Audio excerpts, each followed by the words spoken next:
All right, come on in, come on in. This is a live broadcast, but I'm only here for a few minutes in lieu of creating a video for this.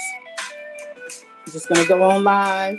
Hopefully, people are getting their notifications. Like, share, subscribe if you're here. If you're in the replay, go ahead and fast forward because, yeah, it's going to take me a second here. I appreciate you coming in. It's been a minute, but R. Kelly has brought me out of hiatus because of today's news. Yeah, R. Kelly lost his Chicago appeal. Let's talk about it. So this is coming from the Chicago Tribune, okay?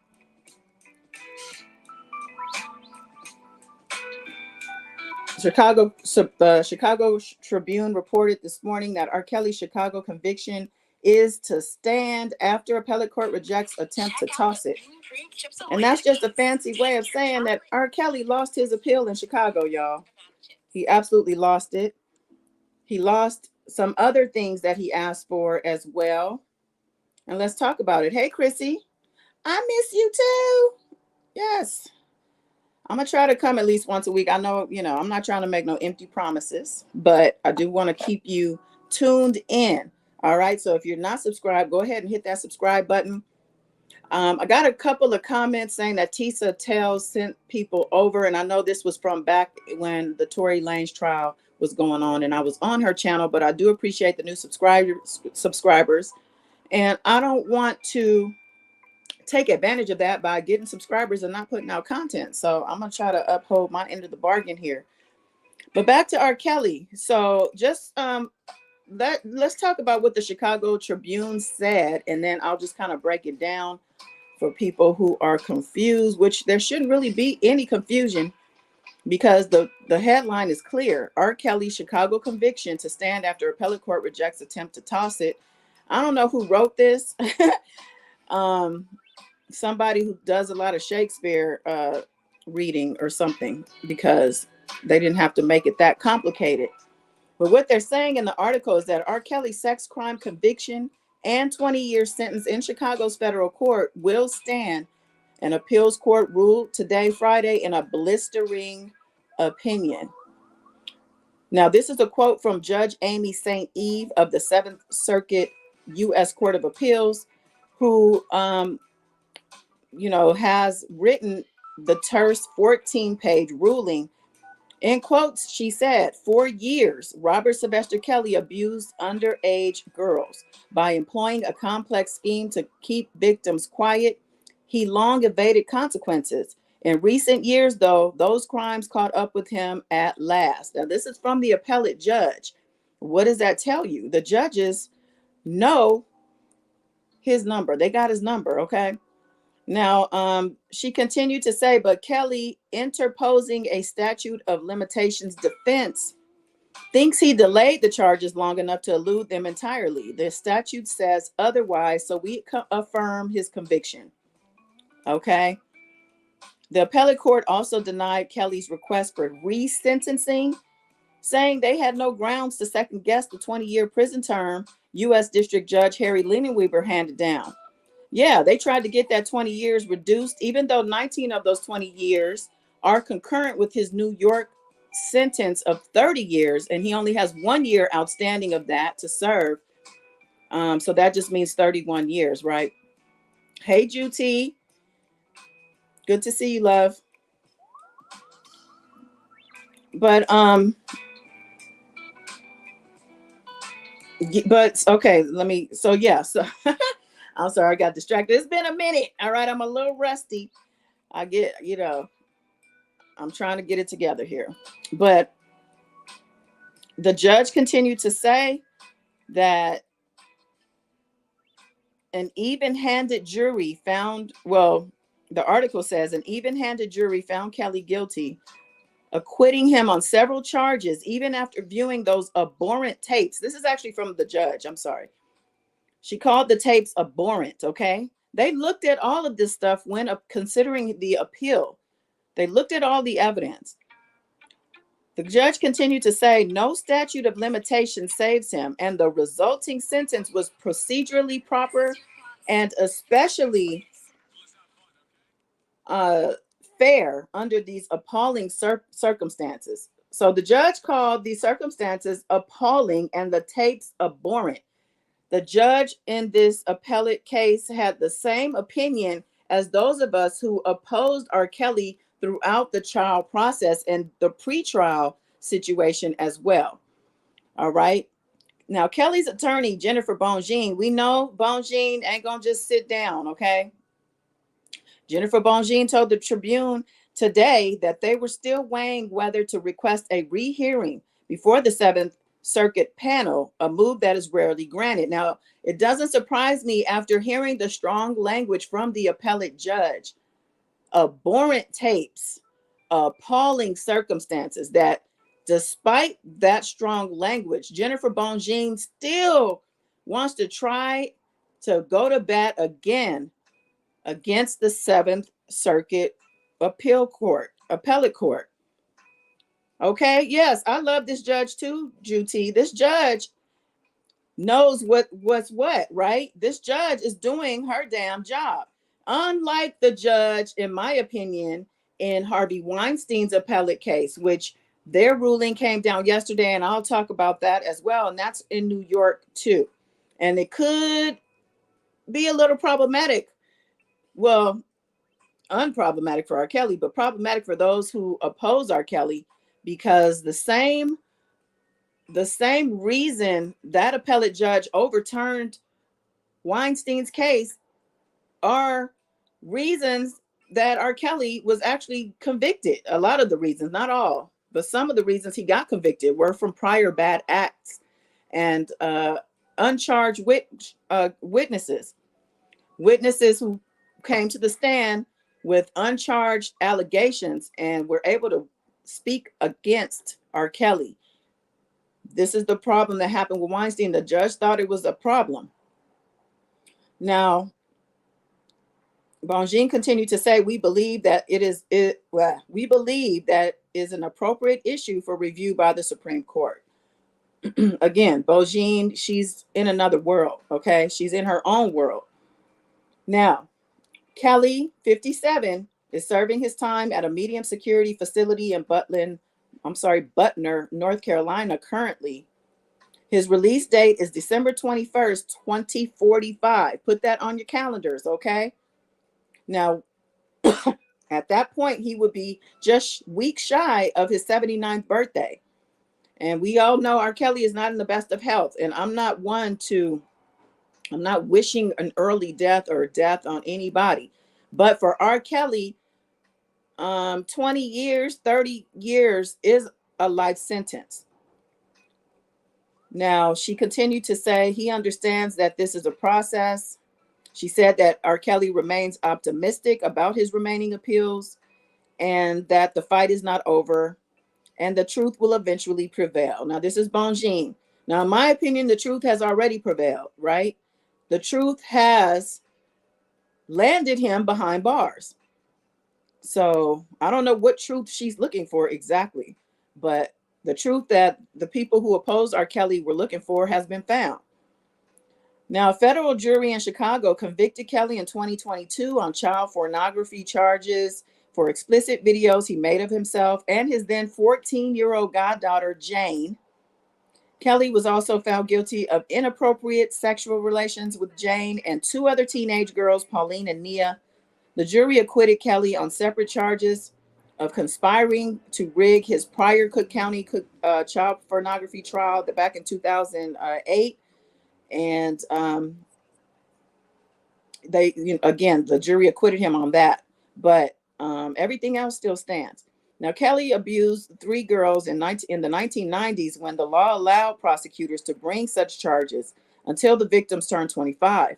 But Congress in 2003 expanded the statute of limitations up until the victim's death. But on appeal, Bongine argued lawmakers never intended that amendment to apply retroactively. Prosecutors could not have brought these charges any later than 2009, she said. But the appellate court today, their ruling has made her argument null and void. Kelly is also appealing his conviction in a separate federal case out of New York, and we know that's his RICO, right? He was sentenced to 30 years in the case. Most of his prison term for the Chicago conviction is to be served concurrently with that 30-year sentence. Now, during arguments in February on the Chicago case, St. Eve, the appellate judge, seemed skeptical, noting that no federal circuit has yet sided with Bonjean's position. So Bonjean, in my opinion, and just reading all of the information here, is fighting a losing battle. She is, working for her client, and I think she's windmilling at this point. Now, they say case law overwhelmingly rejects Kelly's claims. The appellate court ruled this. They said, in quotes, it's not unconstitutional to apply a newer statute of limitations to old conduct when the defendant was subject to prosecution at the time of the change, as Kelly was in 2003. The higher court also shot down Kelly's argument that the counts involving Jane, and we're talking the 14-year-old goddaughter, not the Jane in the New York case. Now, there's two different Janes.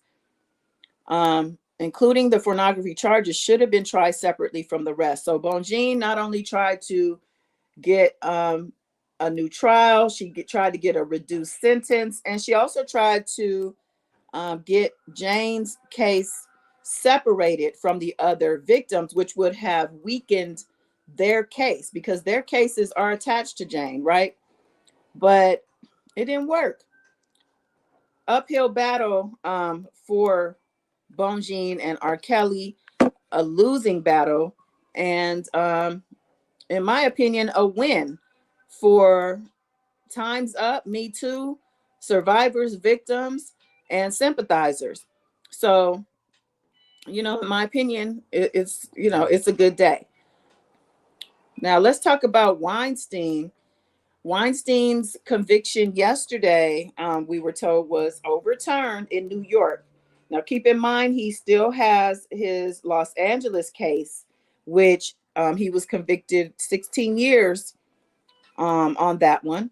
And even if he gets a new trial or somehow gets out of serving the sentence in New York, he will still have to do his sentence, 16-year sentence in LA.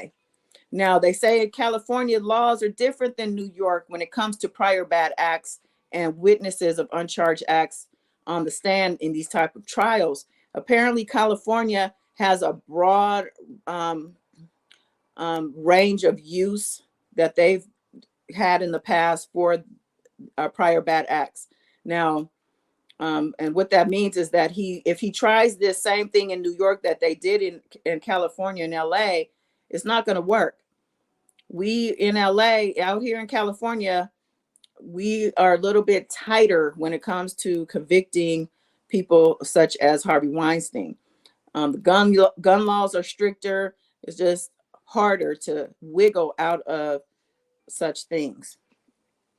Hey, Juti, it's enjoyable to see her get rebuked after all she dared to say about the victims. I agree with that. Didn't she at some point reference them as cockroaches? Yeah, she did, because she blocked me on Twitter for hashtagging her and cockroaches throughout that trial after she said that. And I think it was disgusting.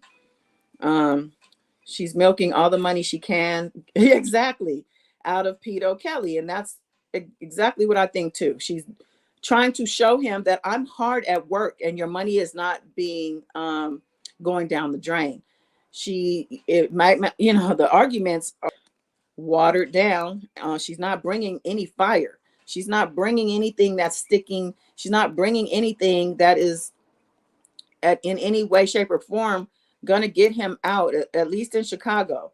It's over. So at this point, we're high-fiving virtually right now. And yeah, anybody who wants to come in here like they did on my community wall comments to say, why are you, hoping a black man gets, goes to prison? Well, I would think that it doesn't matter what color this man is. If he's sexually abusing or any otherwise abusing men, women, and children, then he belongs behind bars. I don't care who it is. I don't care if he's a star. if he's just, a street sweeper, a homeless person, it doesn't matter. So the victims, most of them are Black as well. What about them? What about the Black victims? So for those of you who want to argue about a Black man being held down, well, let's just say he held himself down. He did not have to do these things. And on top of that, record these things and continue doing these things for more than 30 years. So with regard to Weinstein, I'm just looking at this article real quick to see if there are any points. It was a 4-3 decision. The court's majority said it was an abuse of judicial discretion for a Judge James Burke to allow testimony from these other women about loathsome alleged bad acts and despicable behavior. Without question, this is appalling, shameful, repulsive conduct that could only diminish the defendant's character before the jury, they said. Weinstein's attorney, Arthur whoever, had argued that Burke also swayed the trial by giving prosecutors permission to confront Weinstein if he chose to testify about his past history. Yeah, Weinstein was mistakenly going to get on the stand himself. I wish he would have, actually. Hey, Queen Keish. I definitely wish Weinstein would have gotten on the stand because I would have loved to hear what he had to say. This man has 20 years of allegations that will be brought to the stand with him should he have decided to take the stand. When you take the stand as a defendant, you're not going to just address exactly what's in front of the jury in that moment. When you are cross-examined, that prosecution is going to rip you to shreds, and all of your history and things are going to come up for you to answer to. So whoever, I guess his attorney stopped him from coming forward and going onto the stand. And that also goes for R. Kelly as far as taking the stand, which he didn't either. And speaking of Tory Lanez that I mentioned earlier, neither did he. Matter of fact, most people don't take the stand just because the risk of it all. Now, if a person is 100% innocent and they don't have any history of crimes or things, especially similar to what they're being accused of, they're going to take the stand, right? What is there to lose? But these people have not taken the stand. R. Kelly has not taken the stand. Not only has he not taken the stand, has he ever even spoken? Oh, aside from Gayle King, we can't take away the Gayle King interview, right? Wait, speaking of the Gayle King interview. Oh my God. With all I've been through in my way past, to hold somebody, let alone 4, 5, 6, 50, you said. How stupid would I be to do that? I didn't say you were holding. That's stupid, guys. Is this camera on me? Yes, it's on. That's stupid. Use your common sense.